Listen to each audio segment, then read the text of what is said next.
What's up, everybody, and welcome back. Today we are installing a platform hitch bike rack. I am super excited about this. If you do know, I talked about this before a couple months ago. I had the Thule Pro Ride up on top of my car and I didn't lock the front wheel down, user error completely, but the latch that goes on the back side of the tire fell down and the bike started wobbling, and I was on the highway and it ended up pulling off to the side in a breakdown lane that was literally the size of my car. So I got out of the car and there's traffic flying by me. It was the scariest moment trying to take my bike down, and I ended up putting my bike inside the car. And then from then on, I never put it back on my roof. I ended up getting rid of both the racks because I didn't feel comfortable that I was gonna set it up right. You know, I know that, you know, it's not Thule. Thule didn't make a horrible rack. Everyone loves them. I had the Pro Ride and then I had the one that clamps onto the frame. They're both good ones, but I don't trust myself when it comes to the roof anymore. So I've been putting my bike inside my car, pain in the ass. I cannot stand it. It's been a long time coming to get a platform hitch, and for the past couple months I've been researching them. Please don't mind the garage. We just moved into our brand new house and everything is a complete disaster right now. I mean, we have a dump run that we have to do, and then we have a whole bunch of my tools are just sitting on plastic tables and stuff until we get my awesome workbench built, and my nice little bike shop area is going to be right over here. So wicked excited. Definitely look forward to making that video. That's going to be a good video. But we just got back from U-Haul. We had U-Haul install a trailer hitch because they charged me $30 to install it. So why was I going to install it myself? Why would I? It's 30 bucks. My time is hopefully worth more than $30. So we have a Kurt 1/4 inch receiver trailer hitch. Not big. It's not a class 2. A lot of the bike racks that I were looking at require a class 2, which is a 2-inch receiver.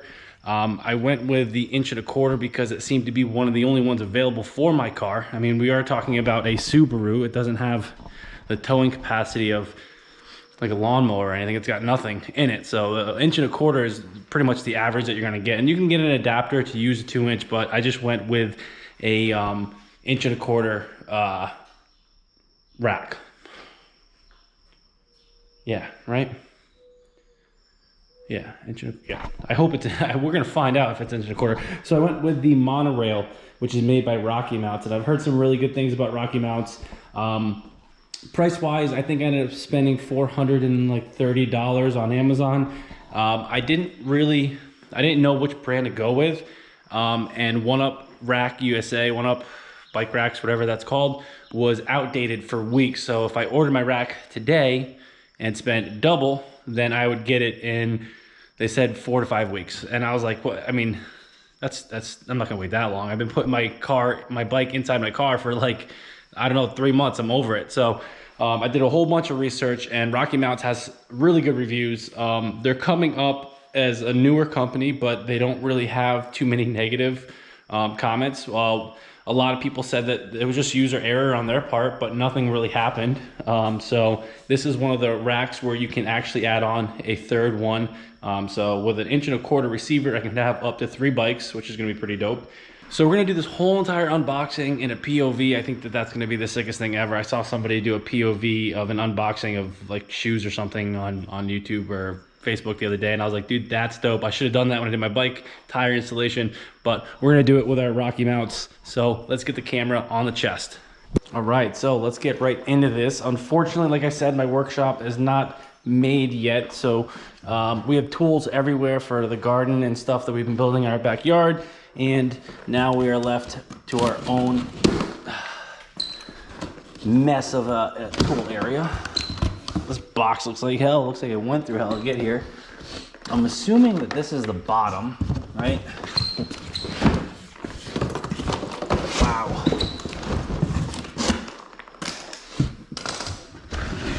Slide it up like that.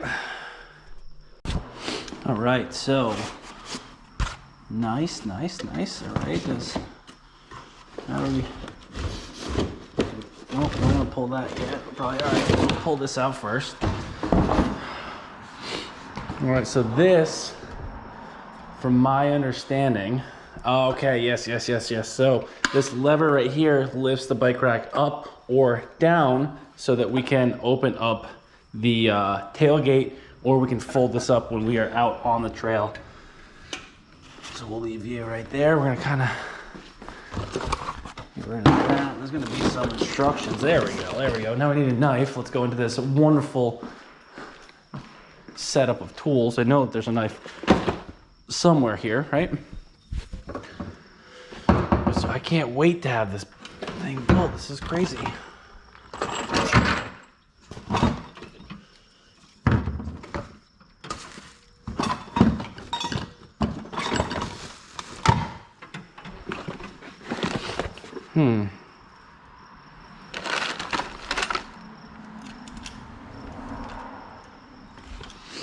All right, so we got to open this. I can't find a knife, but we have this.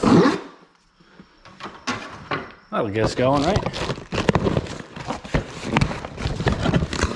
All right, what do we got here? All right, so it looks like we have tire adapters. Adapters for fat tires. So they give you these straps, right, with extensions so that we can put fat tires on there, which I don't have a fat tire bike yet, so that's good to know. I'll just keep throwing stuff over there. This other package right here. All right. Can we just rip it? Now with keys. We have a key.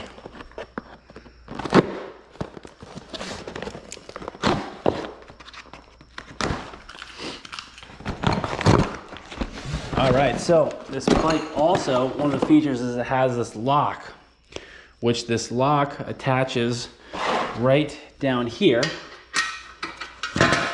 Oop, didn't really want to drop that. So that lock goes right there, and you can put it inside the wheels and the frame and through itself and then back on to this point so that we can lock it, which I'm not worried about locking it because I'm not going to leave my bike somewhere for an amount of time where I'm not going to trust it, but we'll do that while we're driving. That way we can guarantee that if the bikes do fall off, at least that'll hold on to it, unless the whole hitch falls. All right, we have an assortment of bolts, 2 locks, the pin lock, which is supposed to be an anti-rattle pin with a lock on it to lock the hitch. All right, step 1, be sure not to extend past the width of the side mirrors. Wow, look at all these, different languages, or nope. All right, so inch and a quarter, nice. So I'm assuming that's with it half cocked up, maybe, yep. All right, so we're gonna throw this pin in there. Ugh. You guys actually might even get a better view than me. Can't really see too well.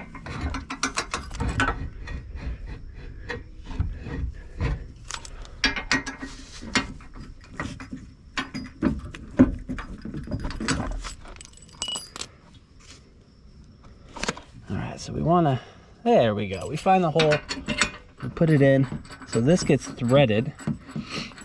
And they give us, let's see if we can actually show you guys. All right, so this gets threaded in right there. All right, so this threads into the hitch itself. Not the hitch, this threads into the bike rack. Look at those welds, jeez. How do those pass? I mean, that's some shady welds. I mean, whatever. All right, so we're gonna get that nice and tight. Now they give us a wrench. We're gonna grab that wrench. All right, so they give us this wrench right here, which we're gonna do a socket. We're gonna do a socket wrench for that because the bumper is too close. That's all too close. So let's skip that. All right, so we have these bolts with washers and locking washers on them. Each rack takes about 4. Not about, does.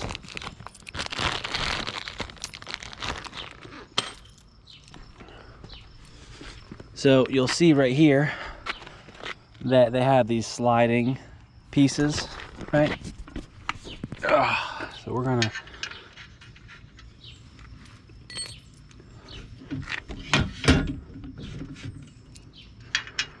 we get all 4 of them in, and then we will make sure that the rack is right where we want it. You know, so far, one, it's hot as hell out, but so far a lot of these welds look pretty shitty, but I don't know, I guess we'll find out.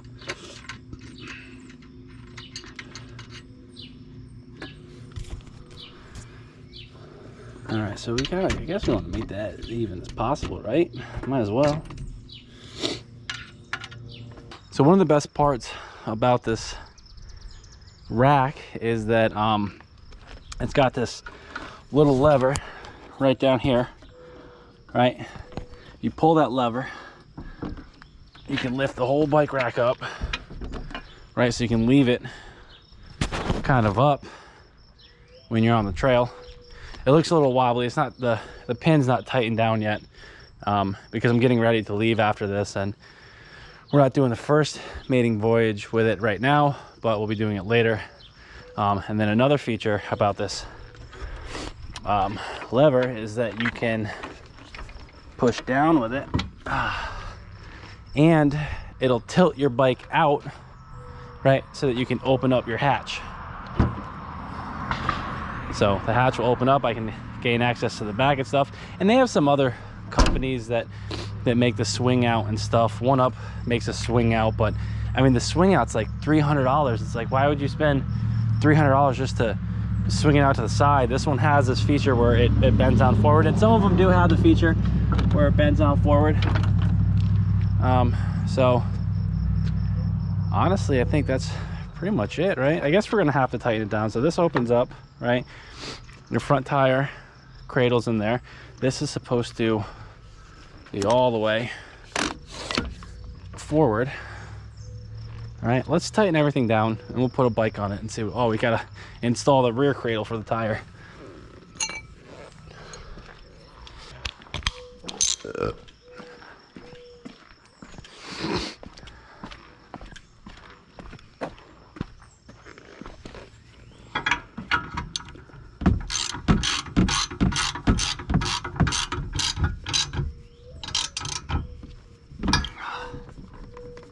All right, that's better. It's not as wobbly. Nice, I like that.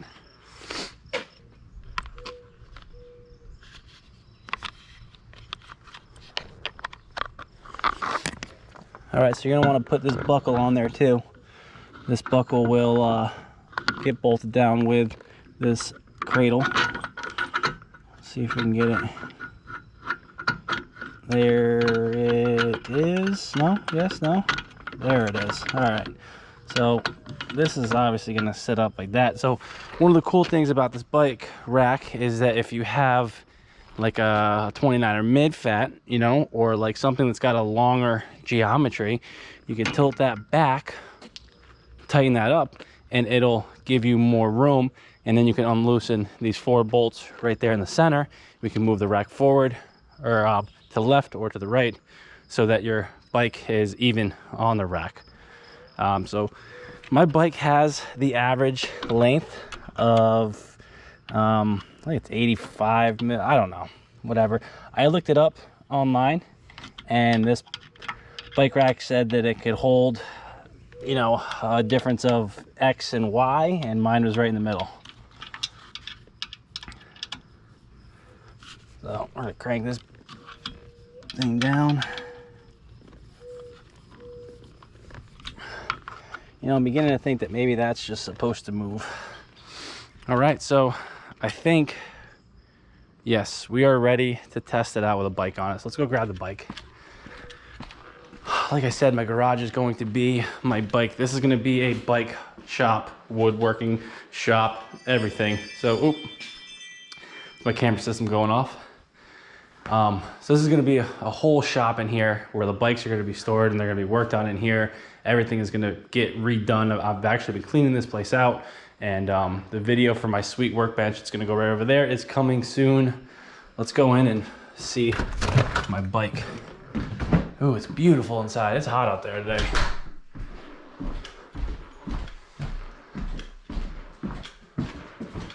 Watch out, kitty. There's my little office setup. And then my bike. Everything is inside for now until we, there's my helmet because we went to the bike park last weekend. Everything is inside until the garage gets finished.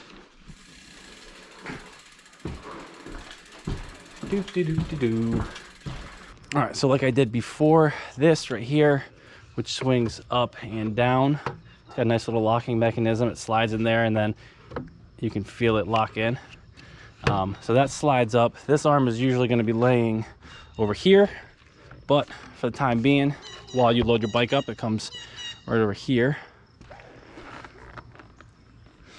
So, and then you obviously want your strap open so that your tire can sit in the back cradle with no issues.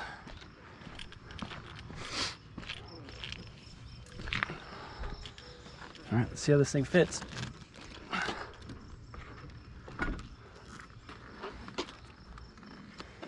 All right, so then you take this, right? They said specifically to put it right up against your brake line. No, they didn't say that.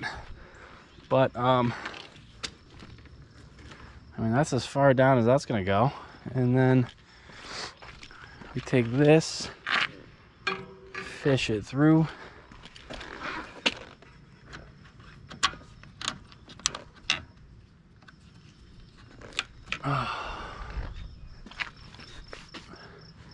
That's it.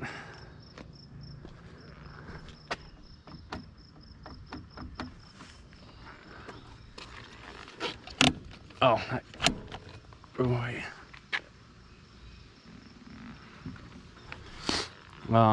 That's probably not supposed to happen. Oh, okay. All right. So there's a little click in there that put it in the right area. So let's see if we can hear that noise for you guys. We're gonna lower it down just a little bit. Ready? Listen.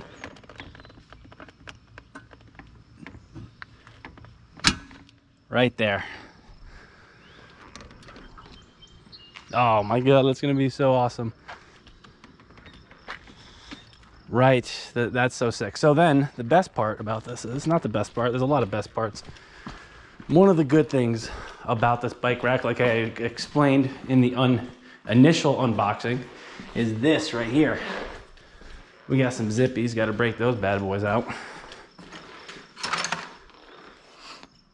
Snap, snap. These things are old. All right, so we're not going to test if we can cut through these, because that would suck if we did and didn't have them. So the idea for this, I would assume, so you can do it through both bikes, right? So what I would do, my personal decision, is I would bring it through the back tire, right? Go through the frame. I don't know, man. I'm kind of making this up, so don't judge me. We'll go through the front tire, and then we will go through like that. Right, and then you know what? Let's move this out of the way so we can get to that hitch, right? You pull this little lever down here, right? Unlatch it from its area. Lower this thing down. Nice, right? All right, so we're through the front tire, we're through the frame, we're through the back tire. We put it right onto this hitch right here, and then we take our lock, we put our lock right here that someone hopefully will not easily break, and then boom, it's all locked up, right? I mean, honestly, it feels pretty. All right, so let's just try to push it up and see if it locks into place. And it does. It does. It seems pretty sturdy. I like that it's behind my bike. I can't really push that down any further. I mean, I like that the bike is behind the car. It's gonna be the best point for me, right? So then when we install the other bike rack, which we're not gonna do it for a little while because, you know, normally we go bike racking by ourselves, but the time that we're gonna need it, we're gonna swap the bike rack so that it's facing the opposite direction, obviously, so the handlebars are in different directions. But I mean, honestly, I would say that this is a win so far. I'm going over to my buddy's house today. I'm probably not gonna go for a ride, but I might just bring everything. I might just hook the bike up and go for a ride with it. So it'd be like a 35-minute drive. We'll test it out and see how it does, but I am not upset with it. All right, everybody, so that is it. We put the hitch on, the hitch bike rack, the hitch platform bike rack, whichever you want to call it. Again, it is called the Rockymounts Monorail 2. I don't know if that's right. Hold on. Yes, Rockymounts Monorail, and it's the 2 because it holds 2 bikes. From my understanding, again, this might not be as accurate, but this right here will come out, which it looks like it does, and you can attach a 3rd bike with the 1.25 inch. If I had the 2-inch receiver, I could do 4 bikes. I will never probably have 4 bikes on my car. Normally it's just 1, 2 if my wife wants to go somewhere, but all my friends have cool bike racks and stuff, and we normally don't carpool. All right, guys, so that is it for today's video. I hope that you did enjoy it. I honestly, I still, as of right now, haven't even looked at the footage, so I'm kind of hoping that it works, because if it doesn't, then I'm just gonna scrap the whole video. But I hope it does work, because I'm excited about this new step when it comes to my mountain biking career. We're gonna do an update video in a couple months to let you guys know what I think about it, and what I would change if there is something to change about it. But as of right now, that's bothering me. That is definitely bothering me. So we're not going to let that happen again. We're gonna make sure that the strap is in between the spokes and not leaning up against the spoke. But that's it. That is it. That is the monorail, Rockymounts Monorail. I got mine on Amazon. You can get it on there's a website, e-trailers. They have a lot of YouTube videos with these bike racks. That's actually the YouTube video that I watched. I've watched a bunch of them before I bought this one, and this one was for me, it was just the one. So again, spent right around $430 on it, roughly. Obviously my trailer hitch was another expense, but if you have a trailer hitch, then you only have to buy a bike rack, and that is way awesomer. It's not a good word. It's not a good word to use. Whatever. All right, guys, thanks for watching. I appreciate it. If you made it this far, do not forget to hit that like button, hit that subscribe button for weekly content. I do upload every Thursday or Friday. I'm working on picking a day. Usually my videos are done before that. This video will be done 3 or 4 days before. I like to prepare for it so that it's fully uploaded and the resolution is met up to date, because if you ever uploaded a video, you know that it lowers the quality of the video, and it takes a little while for it to process to get all the way up to the 4K, which I shoot in. So I usually upload my videos days in advance, but I'm working on whether or not I want to do Thursday or Friday. This actually, the last video that I posted, I accidentally released it on Wednesday because I was making my thumbnail, my description and everything, and I hit the publish button on accident and didn't know it until the next morning when I woke up and saw the views. Thank you for the views. I do appreciate it. I will see you guys later. Peace.